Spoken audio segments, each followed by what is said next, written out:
Twins often share a unique connection, one that goes beyond words. But what happens when that bond becomes so strong that it isolates them from the world?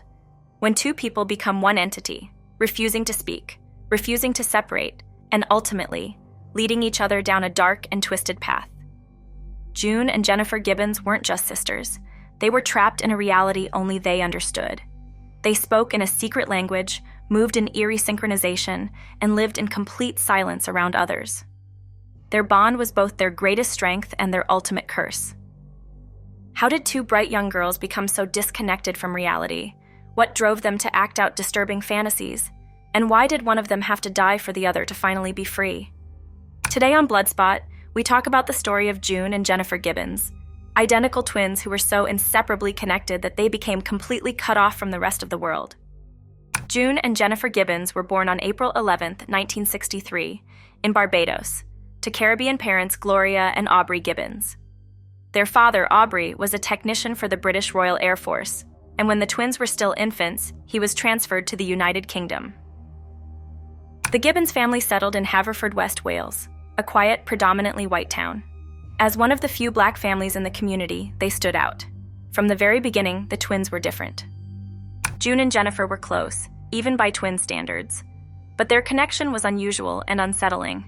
They rarely spoke to anyone, not their parents, not their teachers, not even their siblings.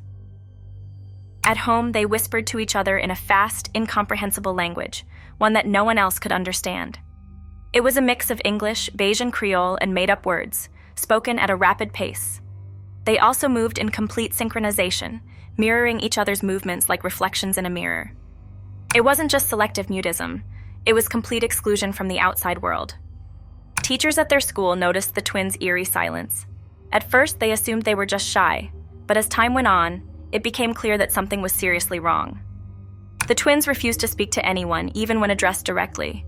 They ignored their classmates and teachers, only interacting with each other. It wasn't long before they became targets of bullying. Children at school mocked them, calling them freaks and ghost girls. But instead of fighting back or defending themselves, the twins withdrew even further into their own world. The more society pushed them away, the more they clung to each other, and the more their bond became dangerously obsessive. By the time they were 8 years old, doctors and psychologists were deeply concerned about June and Jennifer's behavior. They were intelligent and capable of speech, but chose not to use it. A speech therapist was brought in, but the twins refused to cooperate. At one point, they were separated and sent to different schools in an attempt to force them to interact with others. But the plan backfired horribly. Instead of opening up, June and Jennifer shut down completely.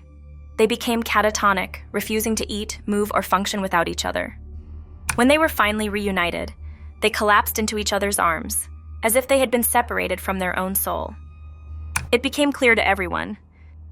June and Jennifer were not just twins, they were one entity, and nothing could break their bond. As teenagers, the twins found an escape: writing.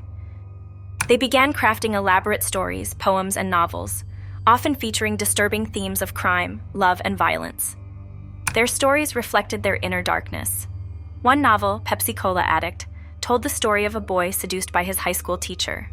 Another described a girl who killed her family members and kept their corpses in the house. Many of their stories involved criminals, arsonists, and tragic deaths. Their parents and teachers were alarmed, but writing was the only form of expression the twins had. Their love for storytelling soon turned into a dangerous obsession with crime. They began to live out their stories. By the time they were 18, June and Jennifer were restless. They wanted to experience the real world, but they didn't know how. So, instead of making friends or pursuing careers, they turned to crime. In 1981, they went on a crime spree in their Welsh town. They stole bicycles and vandalized property. They broke into buildings and committed petty theft. Eventually, they set fire to a local building just for the thrill of it. When they were caught, the justice system didn't know what to do with them. They weren't violent criminals, but they also weren't mentally stable. Instead of prison, they were sent to Broadmoor Hospital, a high-security psychiatric hospital known for housing some of Britain's most dangerous criminals. Broadmoor was a nightmare for the twins. They were heavily medicated, trapped in separate cells, and constantly monitored. They hated it. But something even darker was happening. June and Jennifer began to believe that one of them had to die for the other to live. Jennifer eventually accepted her fate.